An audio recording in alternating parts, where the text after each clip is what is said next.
ప్రతిపక్ష నాయకుడైనా ఇటు అధికార పక్షం నాయకుడైనా ఇటు జగనన్న అయినా చంద్రబాబు గారైనా ఇద్దరు బీజేపీకి సాష్టాగపడుతున్నారు కాబట్టి ఇద్దరికి బీజేపీ కావాలట. బీజేపీ ఏమో ఇద్దరితో డ్యూయెట్లు వాడుతుంది. ఇది ట్రయాంగిల్ లవ్ స్టోరీ కాదా? ఏమిటయ్యా?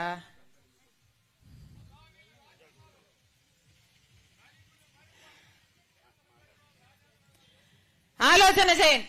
అందుకే చెప్తున్నాం, మళ్ళొక్కసారి ఈ మోసపు రాజకీయాలు నమ్మకండి. ఒకరేమో ప్రత్యక్షంగా బీజేపీ పార్టీతో పొత్తు పెట్టుకోపోతున్నారు చంద్రబాబు గారు, ఇంకొకరేమో పరోక్షంగా జగనన్న గారికి ఎప్పటి నుంచో పొత్తుంది బీజేపీ పార్టీలు. ఈ పొత్తులు మనకు అర్థం కావు, ఈ రాజకీయాలు మనకు అర్థం కావు.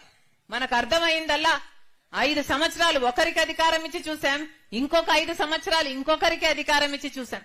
5 సంవత్సరాలు చంద్రబాబు గారికి అధికారం ఇచ్చి చూశాం, 5 సంవత్సరాలు జగన్ రెడ్డికి అధికారం ఇచ్చాం.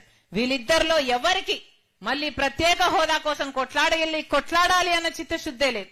ప్రత్యేక హోదా రాలేదు, మనకు పోలవరం ప్రాజెక్టు రాలేదు, మనకు రాజధాని రాలేదు, విశాఖ రైల్వే జోను కాలేదు, Visakha to Chennai industrial corridor కాలేదు, ఉత్తరాంధ్రకు రాయలసీమకు ఎకనామిక్ ప్యాకేజీలు రాలేదు.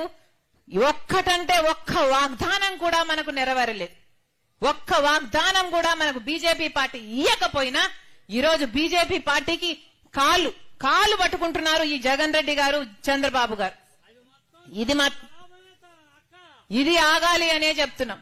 మనకు ప్రత్యేక హోదా రావాలి అన్నా, మనకు పోలవరం ప్రాజెక్టు పూర్తి కావాలి అన్నా, మనకు రాజధాని కావాలన్నా, మన రాష్ట్రం బాగుపడాలన్నా, మన వ్యవసాయం పండుగ కావాలన్నా, మన రైతులకు మళ్లీ రుణమాఫీ జరగాలన్నా, మన బిడ్డలకు ఉద్యోగాలు రావాలన్నా, ఇవన్నీ ఒక కాంగ్రెస్ పార్టీకి మాత్రమే సాధ్యమవుతుంది అని నేను మనస్ఫూర్తిగా విశ్వసిస్తున్నా. ఒక రాహుల్ గాంధీ గారే చెప్పారు, తాను ప్రధానమంత్రి అయిన రోజున మొట్టమొదటి సంతకం ఆంధ్రప్రదేశ్ కు చెందిన ప్రత్యేక హోదా ఫైలు మీదనే పెడతాను అని. ఆ మాట పట్టుకొని వచ్చింది రాజశేఖర రెడ్డి బిడ్డ మీ దగ్గరికి. చెప్తున్నాం, మళ్లీ చెప్తున్నాం, మనకు ప్రత్యేక హోదా వస్తేనే పెద్ద పెద్ద పరిశ్రమలు వస్తాయి. మన ఆంధ్ర రాష్ట్రం ముఖ చిత్రం మారిపోవాలి అంటే మనకు ప్రత్యేక హోదా సంజీవిని లాంటిది. పోలవరం ప్రాజెక్టు మనం పూర్తి చేసుకుంటే 20 లక్షల ఎకరాలు సాగులోకి వస్తుంది. ఇలా 1 కాదు 2 కాదు, ఈ రోజు కనీసం ఇది మా రాజధాని అని చెప్పుకోవడానికి ఒక ఊరుందా?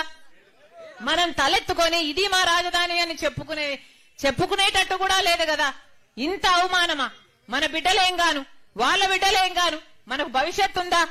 మన భవిష్యత్తు ఇలాగే అంధకారం అయిపోకుండా ఉండాలి అంటే మీరు మనసు పెట్టి ఆలోచన చేసి నిర్ణయం తీసుకోవాల్సిన సమయం వచ్చింది. మళ్లీ చెప్తున్నాం, ఇప్పుడు ఎలక్షన్లున్నాయి అమ్మా, ఓట్లేసే సమయం వచ్చింది తల్లి. ఇప్పుడు అన్ని పార్టీ వాళ్ళు వస్తారు మీ దగ్గరికి, మళ్లీ ఓట్ల కోసం అడుగుతారు. ఏమ్మా అడుగుతారా? డబ్బులు కూడా ఇస్తారా? తీసుకోండి.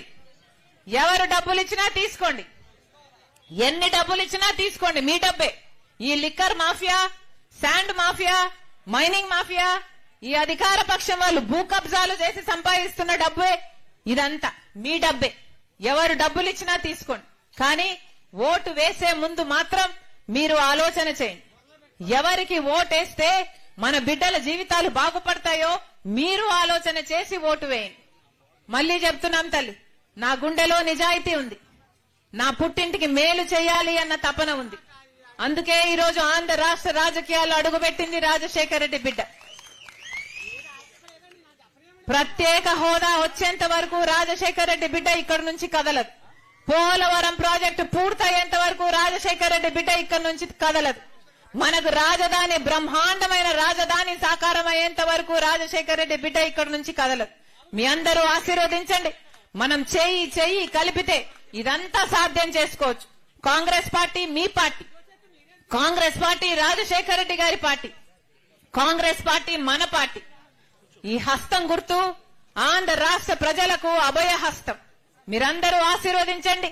మళ్ళొక్కసారి రాజశేఖర రెడ్డి బిడ్డను చూడాలి అని, ఆశీర్వదించాలి అని, రాజశేఖర రెడ్డి బిడ్డ ఏం చెప్తుందో అని వినాలి అని మీరు మీ పనులు మానుకొని ఈ ఎండలో కూర్చొని నా కోసం సమయం చేసుకొని ఎంతసేపు అయినా ఇంతమంది వేచి ఉన్నారు. మరొక్కసారి మీ ప్రేమకు, మీ అభిమానానికి రాజశేఖర రెడ్డి బిడ్డ శిరస్సు వంచి చేతులు జోడించి మనస్ఫూర్తిగా కృతజ్ఞతలు చెప్పుకుంటుంది.